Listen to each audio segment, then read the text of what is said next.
Welcome to Bare Metal Cyber's Tuesday Insights feature. Today, we're going to talk about email security essentials and how attachments, links, and seemingly routine messages turn into real security incidents. Email still sits at the front door of most environments, and attackers know it. They use it to deliver malware, steal credentials, and trick people into moving money or data. Our goal in this session is to give you a clear mental model for how those attacks actually work and what you can do, in practical terms, to make inbox risk more manageable. Not perfect, but significantly better than we told people not to click.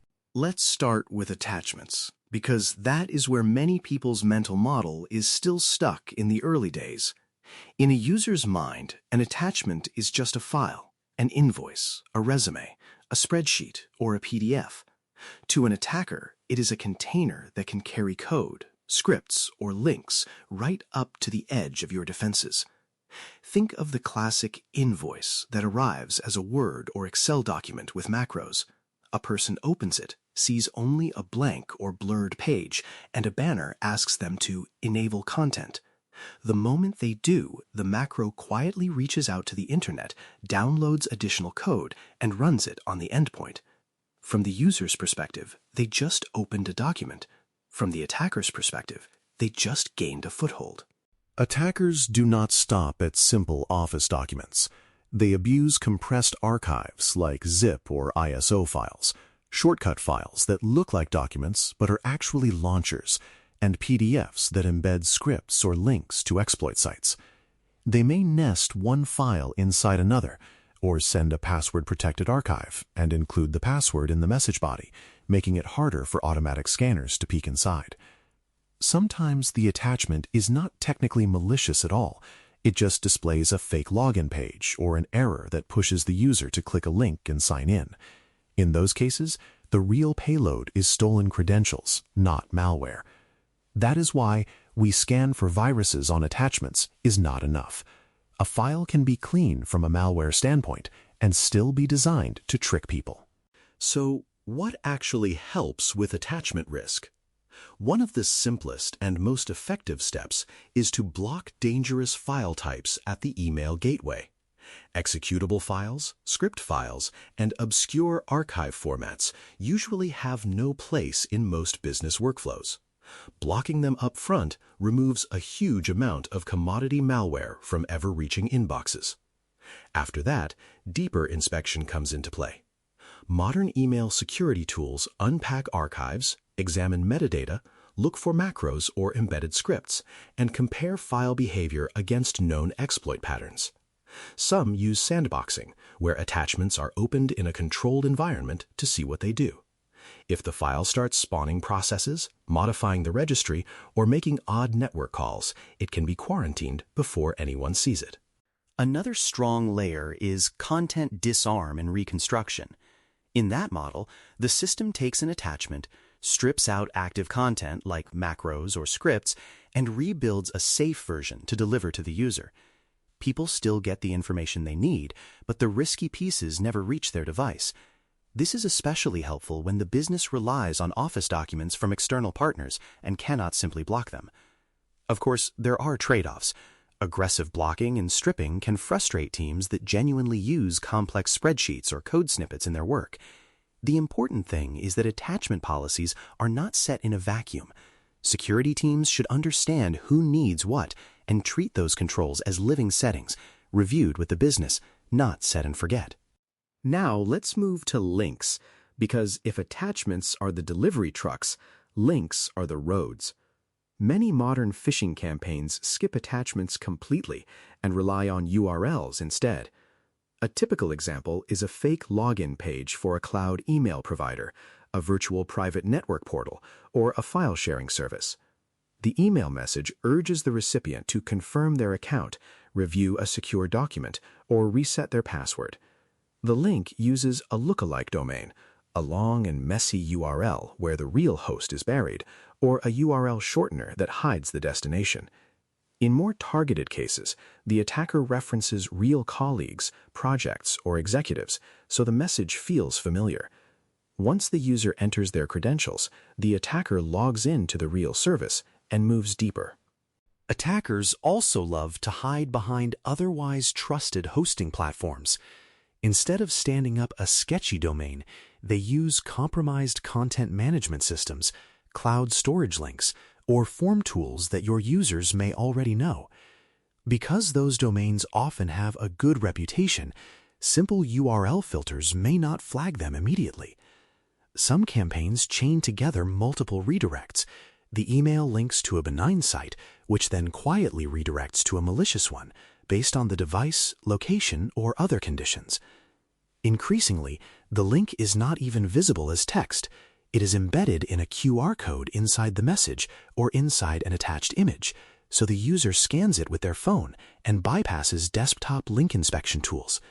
The risk is the same, but the form is different. Defenses for links start with reputation and categorization. Email gateways and web proxies check whether a domain or URL has a history of malicious activity, is very newly registered, or matches patterns associated with phishing and malware. Messages with obviously risky links can be blocked, quarantined, or flagged before they reach inboxes. To go further, many organizations use click time protection.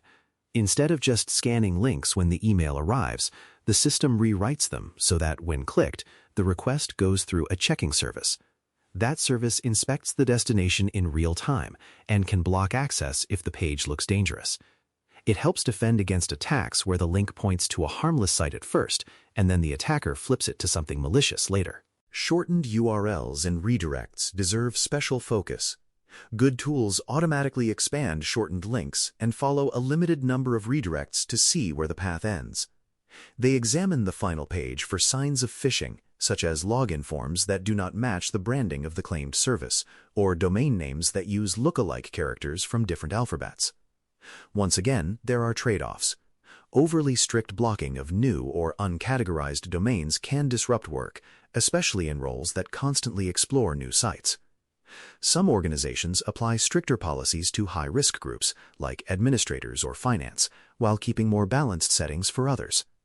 Others present strong warnings instead of hard blocks, giving users a chance to stop before they step into trouble. Up to this point, we have talked about files and URLs, but the message body itself is just as important. Business email compromise is a prime example. Clean-looking text messages, no attachments, no links, but a convincing story that pressures someone to move money or share sensitive data. It might be a fake email from the chief executive officer asking for an urgent wire transfer, or from a supplier claiming new bank details. The only real signal is that the request does not match normal business practice. Technical controls can help here too. Authentication measures like Sender Policy Framework, Domain Keys Identified Mail, and domain-based message authentication, reporting, and conformance make it harder to spoof your domains. External sender tags and display name checks make it more obvious when a message is coming from outside. Some secure email tools also analyze language and patterns to spot fraud themes, such as unusual payment requests. But there is a limit to what technology can infer about business context. It will not know that your chief financial officer is on leave, or that your human resources team would never ask for certain information by email. That is where culture and process matter. People need simple rules of thumb, like any request to change payment details must be verified through a known phone number, and they need to feel safe slowing down and asking questions. When unusual requests are routinely checked rather than rushed, many social engineering attacks die quietly. To make all of this real, you need a practical triage and reporting flow for suspicious messages. Many organizations fail here by telling staff, if it looks weird, tell IT, without giving a clear method. That leads to messy forwards, screenshots in chat, or, more often, silence. A better approach is to define one main reporting path that everyone knows. That might be a report phishing button built into the email client, a dedicated security inbox, or a form in the service desk portal. The key is that it is simple to use and sends the full message, with headers, to the right place without extra effort from the reporter. Once reports arrive, A lightweight triage playbook keeps the load manageable. Someone checks whether the message is clearly benign, clearly malicious, or uncertain. For confirmed malicious emails, the team should be able to search for similar messages across mailboxes, remove them in bulk, and block the sender, domain, or attachment signature at the gateway. For unclear cases, it is usually safer to treat them as malicious until proven otherwise. Throughout this process, closing the loop with the reporter matters. Short responses like, "Thanks, this was malicious and we removed it," or "This one was safe, here is why," build trust and help people learn, turning each report into a small training moment. Training itself should move beyond the tired, "do not click suspicious links" message. People already know that at a high level. What they need are concrete examples that match their actual work. Building a small library of real or simulated phishing emails tailored to your environment can help. Show a fake invoice, a fake HR notice, a fake package delivery, or a fake executive request, and point out a couple of specific red flags in each one. Talk through the decision, what made it risky, what the person should have done, and how they would report it. Emphasize that some actions, like changing bank details or sending large data extracts, should never happen based on email alone. Short, frequent refreshers tend to beat long annual sessions. A 15-minute quarterly touchpoint with new examples, or a Fish of the Month highlight in an internal newsletter, keeps the topic alive without overwhelming people. Each time, remind them of the reporting method and explain that false alarms are acceptable. It is better to have too many reports than to miss the one that matters. When staff understand that the security team welcomes reports and responds constructively, they are more likely to raise their hand early in an attack. To know whether all these efforts are working, some basic measurement is essential. You do not need advanced analytics to start. Begin by tracking how many messages are blocked or quarantined for attachment and link-related reasons, and watch for changes over time. Notice when spikes line up with specific campaigns or with changes to your rules. Also track how many malicious messages are first detected at the endpoint or in identity systems, such as malware alerts or risky sign-in events. That can reveal gaps where email controls are missing, patterns that later show up elsewhere. On the human side, look at reporting metrics. How many phishing reports come in? How many unique people report them? And how quickly the team responds, and, if necessary, removes similar messages. When you run phishing simulations, use the results to guide training, not to shame individuals. Focus on trends. Which departments are more exposed? Which themes are particularly convincing? And whether behavior improves after adjustments. Summarize the picture in plain language for leadership, tying it back to business risks like account takeover or fraudulent payments, not just percentages and charts. Finally, it helps to see email as part of a broader security system, not a standalone island. Integrating email logs and alerts into your central monitoring platform allows you to correlate phishing with other signals. If someone receives a credential harvesting email and then their account starts authenticating from a new location, those events together tell a stronger story. Identity systems can react more intelligently when they know an account was involved in a phishing incident, for example by forcing reauthentication or adding temporary restrictions. Data protection and business process owners can refine how sensitive actions, like payment changes or data exports, are requested and approved, reducing the power of a single email to trigger something irreversible. Most organizations start from a very simple place: default spam filtering and a general warning about phishing. Maturing from there does not require copying a giant enterprise overnight. It looks more like a series of practical steps. Turn on stronger capabilities in your existing email platform. Define and socialize a clear reporting method. Give your analysts a basic triage playbook. Run realistic training with examples from your own environment. Add layers like sandboxing or click-time protection as your risk profile and resources allow. And, maybe most importantly, set time aside once or twice a year to review what you are seeing with colleagues from security, IT, finance, HR, and other key groups. Email Security Essentials is not about chasing every new buzzword.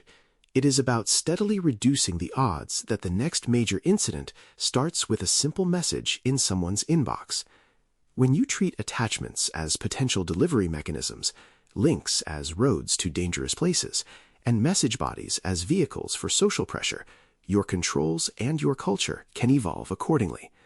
Layered technical defenses, clear processes, and ongoing education all have a role. Together, they turn email from an unpredictable source of anxiety into a risk you understand and manage on purpose. Thanks for listening. For more audio courses, daily newsletters, and more, please visit baremetalcyber.com.